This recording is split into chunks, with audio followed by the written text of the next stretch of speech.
गुरु साहब कहते ये चौवें तरीके ठीक नहीं तेरे, ये चौवें तरीके गलत ने। इसे करके गुरु बाबे ने कहा किव सचियारा हुई है किव कूड़े टुटे पाल। जदों असी धन गुरु ग्रंथ साहब महाराज जी की बाणी नूं पढ़ते हैं तो एक सोरठ राग दे विच गुरु ग्रंथ साहब जी के पावन अंग 641 के उपर गुरु अर्जन साहब जी का शब्द आता है। उहदे विच गुरु साहब जी ने बचन किया कि पाठ पढ़ियो अर वेद विचारियो निवल भुअंगम साधे। आ पहली पौड़ी की व्याख्या ली। पंच जना स्यों संग ना छुटकियो अधिक अहंग बुद्ध बांधे।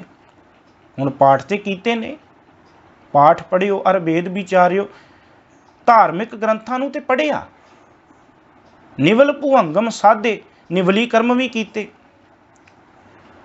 कुंडलनी नाड़ी दे रस्ते प्राण भी चढ़ाए इत्यादक एक कर्म कीते जोग मत वाले। पर बाबा जी कहते पंच जना स्यों संग ना छुटकियो, इन्हां पंजां वकारां तो ते फिर भी संग नहीं छुटकिया, सगों अधिक अहंग बुद्ध बांधे, सगों होर हंकार दे विच वज गए। ते गुरु अर्जन साहब कहते प्यारे इन बिद मिलन ना जाई। हे प्यारिया इन्हां तरीकियां दे नाल उस परमात्मा नूं नहीं मिलिया जा सकदा। मैं कीए कर्म अनेकां, एहो जे ते मैं अनेकां ही कर्म कीते ने धार्मिक तौर ते रब नाल जुड़न लई। हार परियो स्वामी कै द्वारे दीजै बुद्ध विवेका। हे भाई मैं इन्हां कर्मां दा आसरा छड्ड के हुण परमात्मा दे चरनां विच आके डिग्गां ते मैं बेनती कीती कि परमात्मा मैनूं अकल दे, समझ दे। मैं उहदे कोलों समझ मंगी। गुरा एक देह बुझाई, फिर मौन भयो करपाती रहियो। मौन भयो चुपै चुप ना हो गई, करपाती रहियो भी करपाती बन गया, भांडियां की वरतों बंद करती, हथ ते खाना शुरू करता। नगन फिरियो बन माही, कपड़े भी त्यागते। तट तीर्थ सब धरती भ्रमियो, दुविधा छुटकै नाही। मन कामना तीर्थ जाए बसियो, सिर करवत धराए। मन की मैल ना उतरै एह बिद, जे लख जतन कराए। इत्थे भी बस नहीं, दान पुण्य भी कीता। कनक कामनी हैवर गैवर, बहु बिद दान दा तारा। अन्न वस्त्र भूम बहु अर्पे, नाह मिल गया हर द्वारा। पूजा अर्चा बंधन डंडौत, खट कर्मा रत रहता। ये सारे धार्मिक कर्म सी। इहदा मतलब कि ऐसे कर्म करन दे नाल भी उस परमात्मा की प्राप्ति नहीं हुई। क्यों? क्योंकि कर्म ते ये करना सी हुक्म रजाई चलना। कीता की अपने जीवन दे विच सुचमता रखी। ते मैं बेनती करा कि गुरु बाबे ने ते पहली पंक्ति जिहड़ी वो गल ये समझाउण दा यतन कीता कि सुचमता दे नाल, बाहरी पवित्रता दे नाल साडा मन पवित्र नहीं हो सकदा। पर मैनूं माफ़ करियो, मैं ये गल जरूर कहांगा कि साडे सिख पंथ दे विच ही असीं पहली पंक्ति बाबे नानक दी नहीं समझ सके।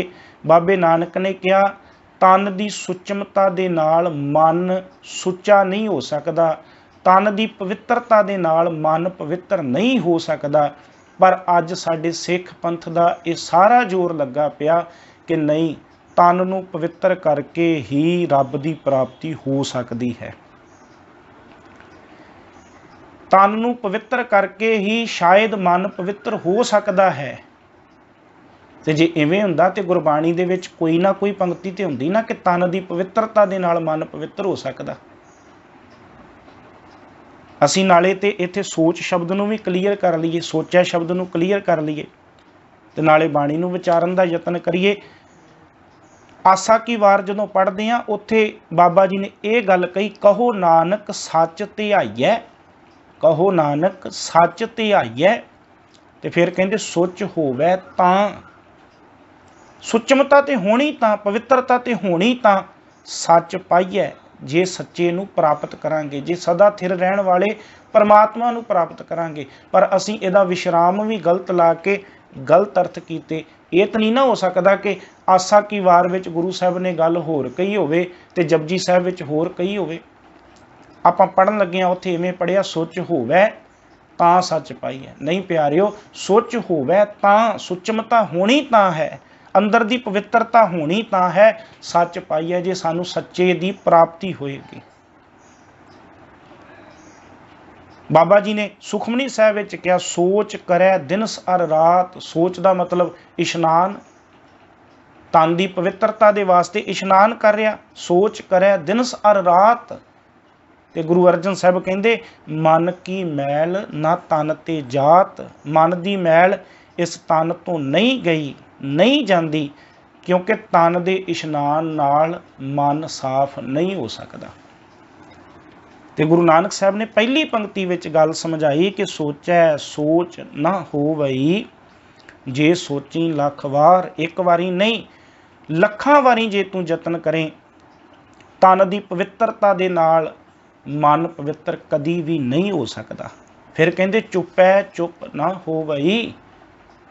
ਚੁੱਪ ਰਹਿਣ ਦੇ ਨਾਲ ਜੀ ਬਾਬਾ ਜੀ ਬੋਲਦੇ ਨਹੀਂ, ਇਹ ਚੁੱਪ ਰਹਿੰਦੇ ਨੇ ਤੇ ਮੁਬਾਰਕ। ਪਰ ਕੀ ਜ਼ੁਬਾਨ ਚੁੱਪ ਕਰਾਉਣ ਦੇ ਨਾਲ, ਮੂੰਹ ਤੋਂ ਚੁੱਪ ਕਰਨ ਦੇ ਨਾਲ ਮਨ ਚੁੱਪ ਹੋ ਗਿਆ? ਬਾਬਾ ਜੀ ਤੇ ਅੰਦਰ ਨੂੰ ਚੁੱਪ ਕਰਾਉਣ ਦੀ ਗੱਲ ਕਰਦੇ ਨਾ। ਸਤਿਗੁਰੂ ਕਹਿੰਦੇ ਚੁੱਪੈ ਚੁੱਪ ਨਾ ਹੋਵਈ। ਮੂੰਹ ਦੇ ਚੁੱਪ ਹੋਣ ਦੇ ਨਾਲ, ਜ਼ੁਬਾਨ ਦੇ ਚੁੱਪ ਹੋਣ ਦੇ ਨਾਲ, ਮੂੰਹ ਤੋਂ ਚੁੱਪ ਕਰਕੇ ਬੈਠਣ ਦੇ ਨਾਲ, ਭਾਵੇਂ ਲਗਾਤਾਰ ਬੈਠਾ ਰਹਿ, ਇੱਕ ਤਾਰ ਸਮਾਧੀ ਲਾ ਕੇ ਬੈਠਾ ਰਹਿ, ਚੁੱਪ ਕਰਕੇ ਬੈਠਾ ਰਹਿ, ਸਭ ਕਹਿੰਦੇ ਇਹਦੇ ਨਾਲ ਰੱਬ ਦੀ ਪ੍ਰਾਪਤੀ ਨਹੀਂ ਹੋ ਸਕਦੀ। ਮੈਂ ਇਤਿਹਾਸ ਵਿੱਚੋਂ ਕੇਵਲ ਇੱਕ ਉਦਾਹਰਨ ਦੇਵਾਂ। ਅਨੰਦਪੁਰ ਸਾਹਿਬ ਦੀ ਧਰਤੀ ਤੇ ਐਸਾ ਕੋਈ ਸਾਧੂ ਆਇਆ ਤੇ ਉਹਦੇ ਬਾਰੇ ਅਨੰਦਪੁਰ ਸਾਹਿਬ ਦੀ ਧਰਤੀ ਤੇ ਚਰਚਾ ਹੋਣ ਲੱਗੀ ਕਿ ਇਹ ਬਾਬਾ ਜੀ ਇੰਨੇ ਸਾਲਾਂ ਤੋਂ ਚੁੱਪ ਨੇ, 5-7 ਸਾਲਾਂ ਤੋਂ ਚੁੱਪ ਨੇ, ਇਹ ਬੋਲਦੇ ਨਹੀਂ। ਤੇ ਕੁਝ ਸਿੱਖਾਂ ਨੇ ਆ ਕੇ ਗੁਰੂ ਗੋਬਿੰਦ ਸਿੰਘ ਮਹਾਰਾਜ ਜੀ ਨੂੰ ਦੱਸਿਆ ਕਿ ਗੁਰੂ ਸਾਹਿਬ ਜੀ ਇਹ ਇੰਨੇ ਸਾਲਾਂ ਤੋਂ ਚੁੱਪ ਨੇ, ਬੋਲਦੇ ਨਹੀਂ। ਤੇ ਗੁਰੂ ਗੋਬਿੰਦ ਸਿੰਘ ਮਹਾਰਾਜ ਕਹਿੰਦੇ ਲਿਆਓ, ਉਹਨਾਂ ਨੂੰ ਮਿਲੀਏ। ਆਇਆ ਗੁਰੂ ਗੋਬਿੰਦ ਸਿੰਘ ਮਹਾਰਾਜ ਜੀ ਦੇ ਕੋਲ, ਚੁੱਪ ਹੈ। ਗੁਰੂ ਸਾਹਿਬ ਪੁੱਛਦੇ ਨੇ ਕਿ ਕਿੰਨੇ ਸਾਲਾਂ ਤੋਂ ਨਹੀਂ ਬੋਲਦਾ, ਇਸ਼ਾਰੇ ਕਰਕੇ ਦੱਸਦਾ ਇੰਨੇ ਸਾਲਾਂ ਤੋਂ ਨਹੀਂ ਬੋਲਦਾ। ਤੇ ਗੁਰੂ ਗੋਬਿੰਦ ਸਿੰਘ ਮਹਾਰਾਜ ਕਹਿੰਦੇ ਬੜੇ ਮਹਾਨ ਨੇ, ਇੰਨੇ ਸਾਲਾਂ ਤੋਂ ਬੋਲੇ ਨਹੀਂ, ਤੇ ਇਹਨਾਂ ਦੀ ਸੇਵਾ ਪਾਣੀ ਕਰੋ। ਇੱਕ ਸਿੱਖ ਨੂੰ ਬੁਲਾਇਆ ਤੇ ਉਹਦੀ ਸੇਵਾ ਲਾਤੀ ਕਿ ਇਹਨੂੰ 1 ਹਫ਼ਤੇ ਤੱਕ ਤੁਸੀਂ ਆਪਣੇ ਘਰ ਵਿੱਚ ਲੈ ਜਾਓ, ਪ੍ਰਸ਼ਾਦੇ ਪਾਣੀ ਨਾਲ ਵਧੀਆ ਤਰੀਕੇ ਨਾਲ ਸੇਵਾ ਕਰਨੀ, ਕੋਈ ਕਮੀ ਪੇਸ਼ੀ ਨਾ ਆਏ। ਤੇ ਨਾਲ ਗੁਰੂ ਗੋਬਿੰਦ ਸਿੰਘ ਮਹਾਰਾਜ ਜੀ ਨੇ ਚੰਗੀ ਤਰ੍ਹਾਂ ਕੁਝ ਵਿਸ਼ੇਸ਼ ਤੌਰ ਤੇ ਸਮਝਾਇਆ। ਆਪਣੇ ਘਰ ਵਿੱਚ ਉਹ ਸਿੱਖ ਲੈ ਗਿਆ। ਜਦੋਂ ਘਰ ਵਿੱਚ ਲੈ ਕੇ ਗਿਆ ਤੇ ਜਿਹੜੀ ਸਵੇਰ ਦੀ ਰੋਟੀ ਸੀ ਉਹ ਸ਼ਾਮ ਨੂੰ ਦਿੱਤੀ, ਫਿਰ ਰਾਤ ਨੂੰ ਵੀ ਸੁੱਕੀ ਬਿਲਕੁਲ ਸਾਦੀ ਰੋਟੀ ਦਿੱਤੀ, ਨਾਲ ਕੋਈ ਵਿਸ਼ੇਸ਼ ਸਬਜ਼ੀ ਨਹੀਂ, ਕੋਈ ਖਾਸ ਸੇਵਾ ਨਹੀਂ ਕੀਤੀ। ਆਪ ਵਧੀਆ ਰੋਟੀ ਖਾਧੀ ਉਹਦੇ ਸਾਹਮਣੇ ਤੇ ਉਹਨੂੰ ਬਿਲਕੁਲ ਸਾਦੀ ਰੋਟੀ ਦਿੱਤੀ। ਮੈਂ ਬਿਲਕੁਲ ਸੰਖੇਪ ਵਿੱਚ ਗੱਲ ਕਰਾਂ। ਹਫ਼ਤਾ ਨਿਕਲ ਗਿਆ ਤੇ ਗੁਰੂ ਗੋਬਿੰਦ ਸਿੰਘ ਮਹਾਰਾਜ ਜੀ ਦੇ ਕੋਲ ਆ ਗਏ, ਦੋਨੋਂ ਜਾਣੇ, ਸਿੱਖ ਵੀ ਤੇ ਉਹ ਸਾਧੂ ਵੀ। ਤੇ ਗੁਰੂ ਗੋਬਿੰਦ ਸਿੰਘ ਮਹਾਰਾਜ ਉਹਨੂੰ ਪੁੱਛਦੇ ਨੇ, ਸਿੱਖ ਨੂੰ, ਕਹਿੰਦੇ ਭਾਈ ਸਿੱਖਾ ਤੂੰ ਇਹਦੀ ਸੇਵਾ ਕੀਤੀ? ਕਹਿੰਦਾ ਮਹਾਰਾਜ ਬਹੁਤ ਸੇਵਾ ਕੀਤੀ। ਕਿੰਨੀ ਸੇਵਾ ਕੀਤੀ? ਬਹੁਤ ਜ਼ਿਆਦਾ ਸੇਵਾ ਕੀਤੀ। ਕੀ ਖਵਾਇਆ? ਕਹਿੰਦਾ ਜੀ ਮੈਂ ਇਹਨਾਂ ਨੂੰ ਬਦਾਮ ਖਵਾਉਂਦਾ ਰਿਹਾ, ਭੇਂ ਕੇ ਰਾਤ ਨੂੰ ਬਦਾਮ ਭੇਣੇ, ਸਵੇਰੇ ਇਹਨਾਂ ਨੂੰ ਆਪਣੇ ਹੱਥੀਂ ਛਿੱਲ ਕੇ ਦੇਣੇ, ਇਹਨਾਂ ਲਈ ਗਰਮ ਗਰਮ ਪ੍ਰਸ਼ਾਦਾ ਚੋਪੜ ਕੇ ਘਿਓ ਪਾ ਕੇ ਬਹੁਤ ਸਵਾਦਲੇ ਪ੍ਰਸ਼ਾਦ ਇਹਨਾਂ ਲਈ ਮੈਂ ਤਿਆਰ ਕਰਦਾ ਰਿਹਾ। ਗੁਰੂ ਸਾਹਿਬ ਕਹਿੰਦੇ ਵਾਹ। ਤੇ ਇੱਕਦਮ ਉਹ ਸਾਧੂ ਕਹਿੰਦਾ ਜੀ ਇਹ ਝੂਠ ਬੋਲਦਾ, ਇਹ ਤੇ ਮੈਨੂੰ ਸੁੱਕੇ ਪ੍ਰਸ਼ਾਦੇ ਖਵਾਉਂਦਾ ਰਿਹਾ, ਮੈਂ ਤੇ ਹਫ਼ਤਾ ਬੜੀ ਮੁਸ਼ਕਲ ਦੇ ਨਾਲ ਇਹਦੇ ਘਰ ਵਿੱਚ ਬਤੀਤ ਕੀਤਾ। ਤੇ ਗੁਰੂ ਗੋਬਿੰਦ ਸਿੰਘ ਮਹਾਰਾਜ ਹੱਸ ਕੇ ਕਹਿੰਦੇ ਭਾਈ ਕਮਾਲ ਹੋ ਗਈ, ਇੰਨੇ ਸਾਲਾਂ ਤੋਂ ਚੁੱਪ ਸੀ ਪਰ ਇੱਕ ਰੋਟੀ ਦੇ ਕਰਕੇ ਬੋਲ ਪਿਆ। ਇਹ ਕਾਹਦਾ ਚੁੱਪ ਸੀ? ਕੇਵਲ ਤੇ ਕੇਵਲ ਜ਼ੁਬਾਨ ਕਰਕੇ ਚੁੱਪ ਸੀ, ਅੰਦਰੋਂ ਤੂੰ ਅਜੇ ਤੱਕ ਚੁੱਪ ਨਹੀਂ ਹੋ ਸਕਿਆ। ਮਨ ਕਰਕੇ ਤੂੰ ਅਜੇ ਤੱਕ ਚੁੱਪ ਨਹੀਂ ਸੀ ਹੋ ਸਕਿਆ। ਜੇ ਮਨ ਕਰਕੇ ਚੁੱਪ ਹੁੰਦਾ ਤੇ ਫਿਰ ਤੇਰੀ ਆ ਅਵਸਥਾ ਹੁੰਦੀ, ਰੁੱਖੀ ਸੁੱਖੀ ਖਾਏ ਕੈ ਠੰਡਾ ਪਾਣੀ ਪੀਓ। ਤੇਰੀ ਇਹ ਅਵਸਥਾ ਹੁੰਦੀ ਕਿ ਉਸ ਪਰਮਾਤਮਾ ਨੇ ਜੋ ਦਿੱਤਾ ਹੈ ਉਹਦਾ ਸ਼ੁਕਰ ਹੈ। ਪਰ ਤੂੰ ਇੱਕ ਰੋਟੀ ਦੇ ਕਰਕੇ ਬੋਲ ਪਿਆ, ਇੰਨੇ ਸਾਲਾਂ ਦਾ ਬੋਲਿਆ ਨਹੀਂ ਪਰ ਅੱਜ ਬੋਲ ਪਿਆ। ਇਹਦਾ ਮਤਲਬ ਤੂੰ ਜ਼ੁਬਾਨ ਕਰਕੇ ਚੁੱਪ ਸੀ, ਅੰਦਰੋਂ ਅਜੇ ਤੱਕ ਚੁੱਪ ਨਹੀਂ ਸੀ।